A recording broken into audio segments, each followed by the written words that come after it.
નમસ્કાર મિત્રો, અક્ષર અકાદમીના online platform પર હું પ્રોફેસર ડૉક્ટર BC રાઠોડ આપનું સ્વાગત કરું છું. બંધારણની કલમોના પરિચય અન્વયે આજે આપણે કલમ નંબર 90ની જોગવાઈઓ જોઈશું. જોઈએ કલમ નંબર 90માં ઉપસભાપતિનો હોદ્દો ખાલી કરવા બાબત તેમના રાજીનામા અને હોદ્દા પરથી દૂર કરવા બાબત. રાજ્યસભાના ઉપસભાપતિ રાજ્યસભાના સભ્ય ન રહે તો એમને હોદ્દો ખાલી કરવો પડશે. આ પહેલી વિગત. એ જો રાજ્યસભાના સદસ્ય ન રહે તો એમને ઉપસભાપતિનો હોદ્દો તે ખાલી કરવો પડે છે. પોતે ઉપસભાપતિ તરીકે નિયુક્ત થયા હોય પણ એમની રાજ્યસભાની મુદત જો પૂરી થઈ જાય તો પછી એમને આ હોદ્દો ખાલી કરવો પડે. સભાપતિને સંબોધીને પોતાની સહીથી લેખિત રાજીનામું આપીને એ હોદ્દા પરથી દૂર થઈ શકે છે. બીજી બાબત એ છે કે પોતે સભાપતિને રાજીનામું આપીને ઉપસભાપતિ તરીકે એ પોતે હોદ્દા ઉપરથી દૂર થઈ શકે છે. પરીક્ષામાં કોઈક વાર પૂછાતો પ્રશ્ન છે કે રાજ્યસભાના ઉપસભાપતિ પોતાનું રાજીનામું કોને ઉદ્દેશીને આપે છે? તો સભાપતિને ઉદ્દેશીને આપે છે.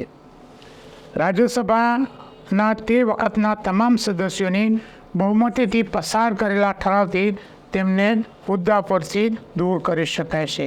ત્રીજી જોગવાઈ એ છે કે રાજ્યસભાના સદસ્યો તેમની વિરુદ્ધમાં બહુમતીથી ઠરાવ પસાર કરે તો તેમને હોદ્દા પરથી દૂર કરી શકાય છે. એટલે કે ઉપસભાપતિ 3 રીતે હોદ્દા પરથી દૂર થઈ શકે. નંબર 1, એ પોતે રાજ્યસભાના સદસ્ય ન હોય તો.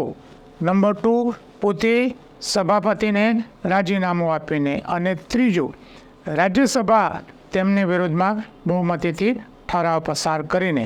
પરંતુ જોગવાઈ એવી કરવામાં આવી છે કે તેમને હોદ્દા પરથી દૂર કરવાના ઠરાવ અગાઉ ઓછામાં ઓછા 14 દિવસની એમને નોટિસ આપેલી હોવી જોઈએ.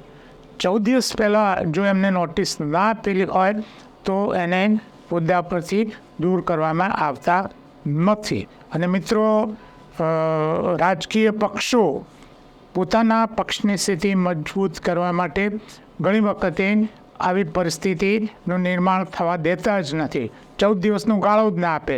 રાજ્યસભા છે એ મુલતવી રાખે, એટલે દૂર કરવા માટેની જો કાર્યવાહી કરી હોય તો પણ એ સદસ્યો એમાં આવી શકતા નથી. તો મિત્રો, આ હતી કલમ નંબર 90ની વિગતો.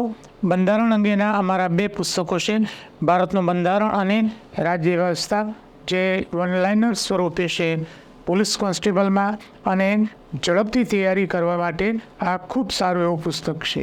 જેને ડિટેલમાં અભ્યાસ કરવો છે એના માટે ભારતનું બંધારણ અને રાજ્ય વ્યવસ્થા નામનું અમારું પુસ્તક છે. આ ઉપરાંત અમારી 2 ટેલિગ્રામ ચેનલ છે. BC રાઠોડ કરંટ અફેર્સ, જેમાં રોજેરોજનું કરંટ અફેર્સ ઉપરાંત માસિક કરંટ અફેર્સ દરરોજની 10થી 15 જેટલી પોસ્ટ મૂકવામાં આવે છે. 3-4 જેટલા ફ્રી વિડીયો મૂકવામાં આવે છે. તેમજ ક્વિઝ એમાં રજૂ કરવામાં આવે છે. બીજી અમારી ટેલિગ્રામ ચેનલ છે ગૌરવંતી ગુજરાતી, જેમાં ગુજરાતી ભાષા, સાહિત્ય અને વ્યાકરણને લગતી પોસ્ટ મૂકવામાં આવે છે. હજુ સુધી જો તમે અમારી આ બંને ટેલિગ્રામ ચેનલમાં જોડાયા ન હોય તો એમાં જોડાઈ જવા વિનંતી છે. વધુમાં આજનો આ વિડીયો આપને પસંદ આવ્યો હોય તો લાઈક કરીને શેર કરવાનું ભૂલતા નહીં. અને હજુ સુધી જો તમે અમારી યુટ્યુબ ચેનલમાં જોડાયા નથી તો એમાં જોડાઈ જવા વિનંતી છે.